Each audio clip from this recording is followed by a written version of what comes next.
मुल्क के वजीर आजम को ना किसी मंदिर ना किसी इबादत गाह के इफ्तिताह के लिए, संग बुनियाद के लिए बिल्कुल नहीं जाना चाहिए। इससे अपने आप को दूर रखना चाहिए। मजहब का मामला अवाम का मामला है, अवाम हो, मजहबी रहनुमा हो, वो करें।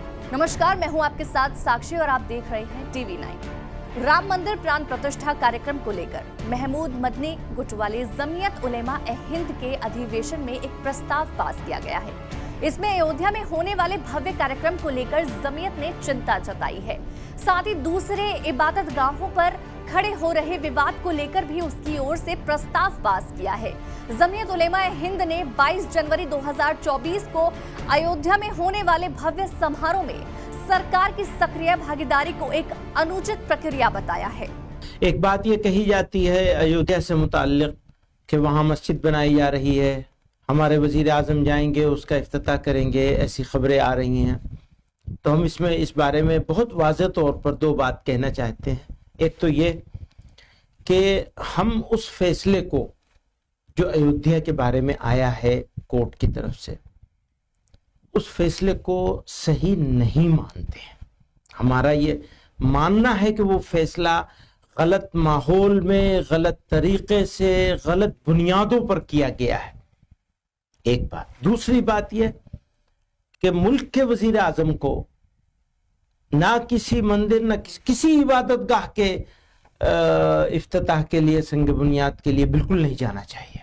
इससे अपने आप को दूर रखना चाहिए। मजहब का मामला अवाम का मामला है, अवाम हो, मजहबी रहनुमा हो, वो करें। और मैं अपनी जमीयत उलमा के जिम्मेदारों से यह कहना चाहता हूं, चाहे वहां के हों चाहे कहीं और के हों, कि अगर वो इस तरह के अमल में कुछ हिस्सा लेंगे,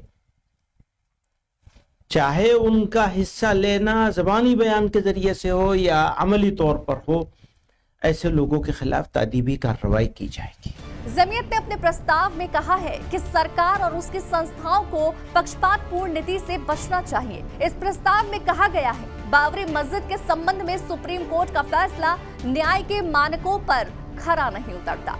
ये निर्णय न्याय की भावना के विपरीत आस्था और तकनीकी पहलुओं पर आधारित है।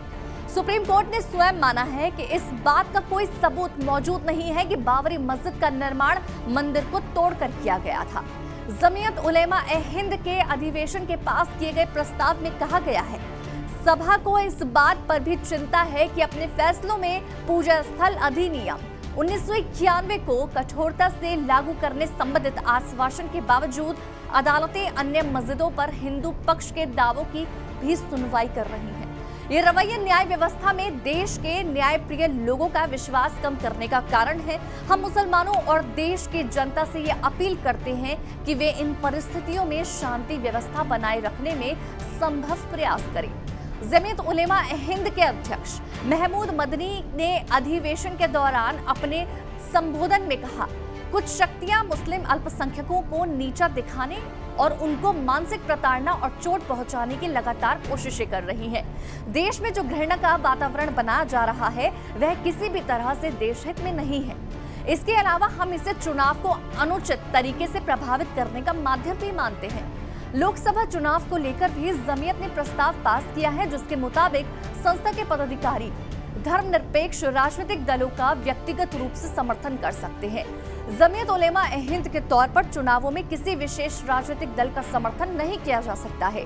बता दें कि जमीयत उलेमा ए हिंद भारत में अग्रणी इस्लामी संगठनों में से एक है। ये संस्था 2008 में 2 गुटों में विभाजित हुआ।